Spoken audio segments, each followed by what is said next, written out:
In this video, we will show you how to replace your passenger side rear flex hose. On the Chevy Silverado, this is part of your braking system located behind your rear wheel. Let's get into it. Okay friends, let's get started on our job. The first thing we need to mention, you're going to want to wear hand and eye protection at all times. Aside from that, safely raise and support the rear of the vehicle. If you still have the front wheels on the ground, make sure you chalk them on the front and the rear side. Continue on to removing your center cover with a 22mm socket. After that, you'll find that you have 6 22mm lug nuts. Go ahead and remove those and the wheel.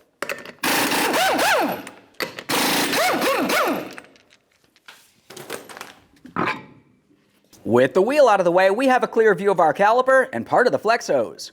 Before we start removing the flex hose, we need to make our way to the back side of the caliper to loosen our bleeder screw. When you open up that bleeder screw, you want to ensure that you do have a collection receptacle handy so you can recycle that fluid properly.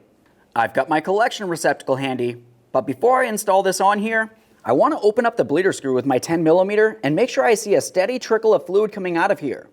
If you don't see a steady trickle of fluid, you may have a brake issue.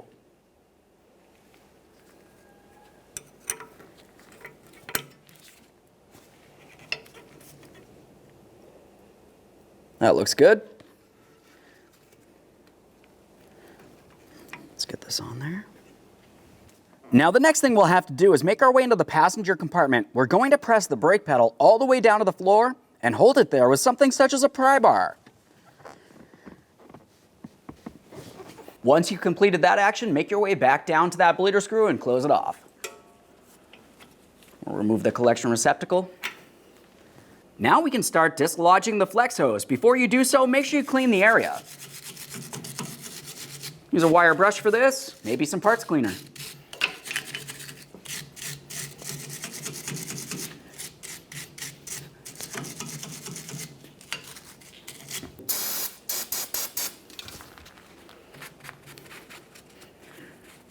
Once you're sure you've removed as much dust and debris from this area, we'll continue on with an 11mm to remove the banjo bolt. Now keep in mind there could still be fluid in this area. Have your collection bucket underneath here so you can recycle that fluid properly.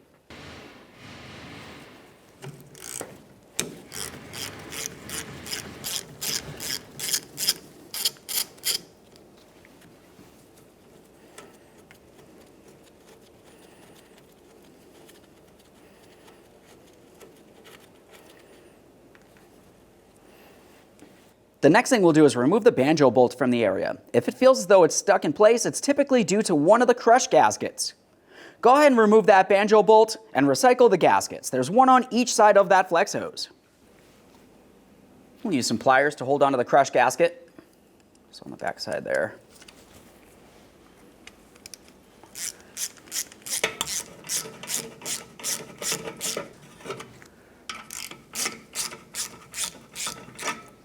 There we are.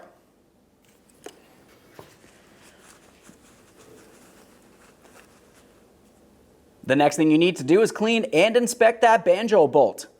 Confirm that you do not have the other gasket on the banjo bolt. You do not want to double gasket your braking system.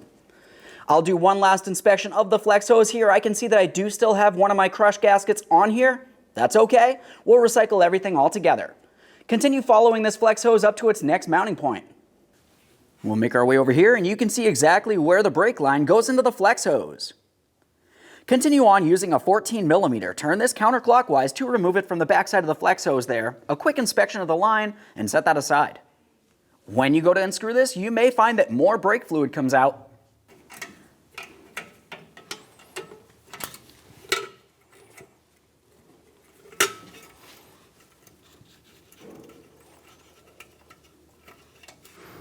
There we are. Inspect your fitting. If it looks like it's rotted or damaged in any way, it's a good idea to replace the fitting, and typically if the fitting's rotted, you're going to have to replace the brake line. Ours looks fine, so we'll just tuck this aside temporarily. With the line disconnected, down in this area, you're going to find a 13mm headed bolt that holds the bracket in place. Go ahead and remove the bolt, but keep in mind this is the last thing holding the flex hose to the vehicle.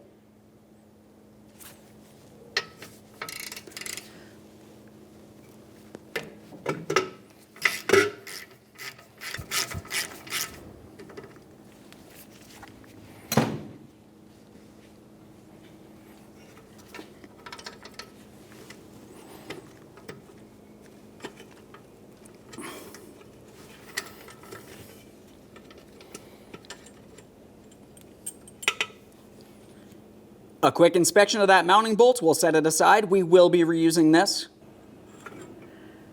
Go ahead and remove that flex hose from the vehicle. Before we continue with our installation, a quick inspection. Inspect the mounting point where that mounting bolt goes for the bracket. Double check the fitting on your brake line to ensure that it's not damaged in any way. And lastly, make your way over to that caliper and inspect the mounting point there as well. Okay, let's get ready to install our brand new passenger side rear flex hose. We'll start by installing the bracket. Just get that in position, start in your mounting bolt, and snug it up.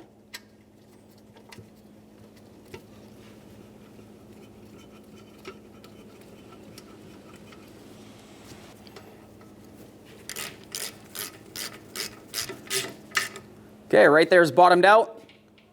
Just take it a little bit further and make sure it's nice and snug. Now it's time to start in the brake line into the flex hose. Make sure you start it in by hand so you do not cross thread it.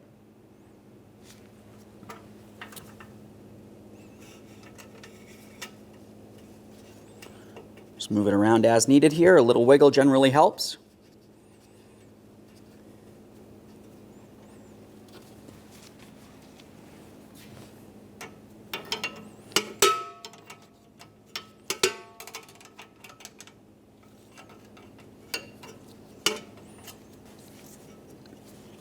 Okay, so right there it feels as though it wants to stop for me. You want to make sure the brake line is completely seated, so we'll just take this a tiny bit further, being careful not to damage our brake line or the hose.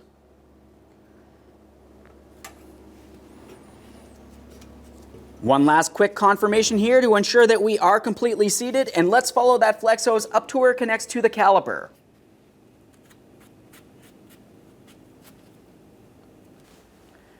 To secure the flex hose to the caliper, you want to make sure you have your cleaned banjo bolt and your 2 new crush gaskets. Never reuse gaskets. Take one of those gaskets and put it right onto that banjo bolt. It's sitting up against the flange now. We'll continue on with taking the banjo bolt and sliding it through the flex hose. Coming from the front towards the rear, of course, because that's where the caliper is going to be located. We'll take that other gasket and slide it right on the other side of the flex hose. At this point, we have one on each side of the flex hose. Take this unit and slide it into the caliper, starting in the mounting bolt by hand. Let's get this lined up. With this started in by hand, we'll continue on with snugging it up.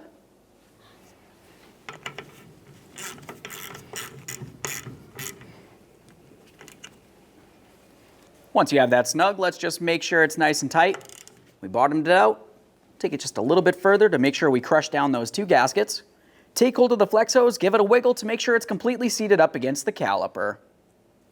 Continue on to making your way in the passenger compartment and release pressure from your brake pedal. After that, we'll be back down at this caliper. Use your 10mm to open up the bleeder screw. I have my collection receptacle underneath this area. We'll wait until we see a steady trickle of fluid coming out, and then we'll close this off.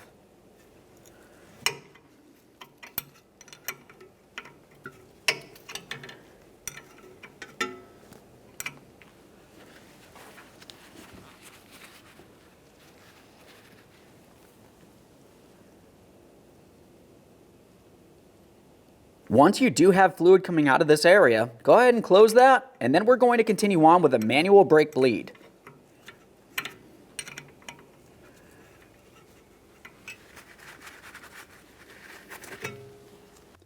Now to do a brake bleed, it's going to be easiest with a second person. We've got somebody up inside the vehicle, they're going to pump up the brake pedal till it's firm and hold it.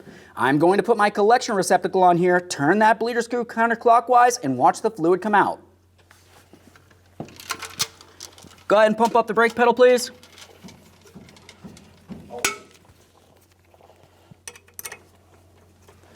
Get this on there.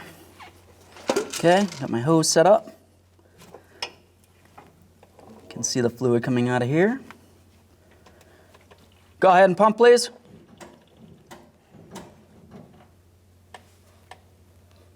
Holding.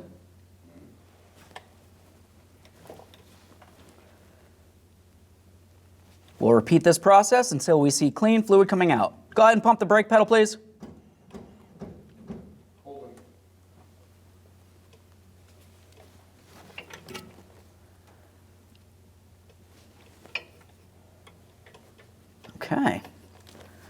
The next thing we'll do is make sure we have no air in the system. This is easiest if you do not have a hose on there. We'll make sure we do have a collection bucket. Just open this up, wait for a steady trickle of fluid with our gloved finger here. Once again, we're confirming that there's no air in the system. Even a tiny bit of air will cause a braking issue. Perfect. Go ahead and close this off and check your fluid. Let's get the wheel on here.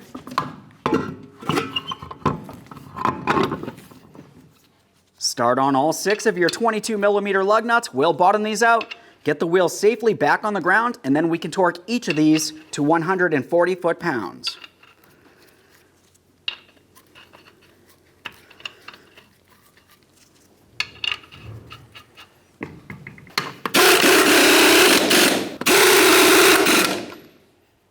With the wheel safely on the ground, we'll torque these in a crisscross manner.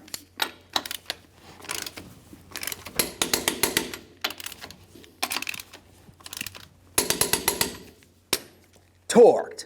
If you have a center cover, install that now.